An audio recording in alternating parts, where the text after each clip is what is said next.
Hi everyone. புதிர்கள் புத்துணர்வு 94ற்கு answer கண்டுபிடிச்சிட்டிங்களா? நிறைய பேர் ஆன்சர் சொல்லியிருந்தீங்க, வாழ்த்துக்கள். வாங்க ஆன்சருக்கு போவோம். ஒரு ஓட்டப்பந்தயத்தில் இரண்டாவது ஓடிக்கொண்டிருப்பவனை முந்தினால் நீங்கள் எந்த இடத்தில் இருப்பீர்கள்? கொஸ்டின் நல்லா தெளிவாக இருக்குதா?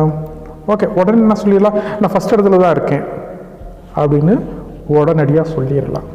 ஆனால் ஆன்சர் அது கிடையாது. கொஸ்டின் நல்லா கவனிக்கணும். ஒரு ஓட்டப்பந்தயத்தில் இரண்டாவது ஓடிக்கொண்டிருப்பவனை முந்தினால் நீங்கள் எந்த இடத்தில் இருப்பீர்கள்? அப்போ நீங்கள் ஆக்சுவலாக எந்த இடத்துல ஓடிக்கொண்டு இருக்கிறீங்க? மூன்றாவது இடத்துல ஓடிக்கிட்டு இருக்கிறீங்க, அப்படிதானே அர்த்தம்? ஓகே, அப்போ மூன்றாவதுலேருந்து முன்னேறி போய் எங்கே போவீங்க? ரெண்டாயிரத்துக்கு தான் போவீங்க. புரியுதுங்களா?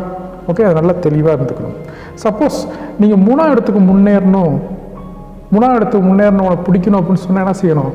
நீங்கள் நாலாவது இடத்துலேருந்து திரும்ப அதே மூணாவது இடத்துக்கு தான் போவீங்க, நீங்கள் ரெண்டாவது இடத்துக்கு போக மாட்டீங்க. புரியுதா? நல்லா தெளிவாக ஆன்சர் பார்த்துக்கோங்க. ஓகே, ஏன்னா கொஸ்டினில் லைட் ட்ரிக் தான், அது வேறு மாதிரி ஆன்சர் கொண்டு போயிடும். ஓகே, மீண்டும் இன்னொரு பதிவில் சந்திப்போம். தேங்க்யூ. Hi everyone. புதிர்கள் புத்துணர்வு 95ற்கு உங்களை அன்புடன் வரவேற்கின்றேன். 3க்கும் ஒரே விடை என்னவா இருக்கும்? வடிவேல் கேட்குறார். ஓகே, பதில் சொல்ல ரெடியாக இருங்க. 3 எழுத்தில் ஒரு விலங்கின் பெயர், அதில் இரண்டாவது எழுத்தை எடுத்தால் குழந்தைகளுக்கு ரொம்ப பிடிக்கும்.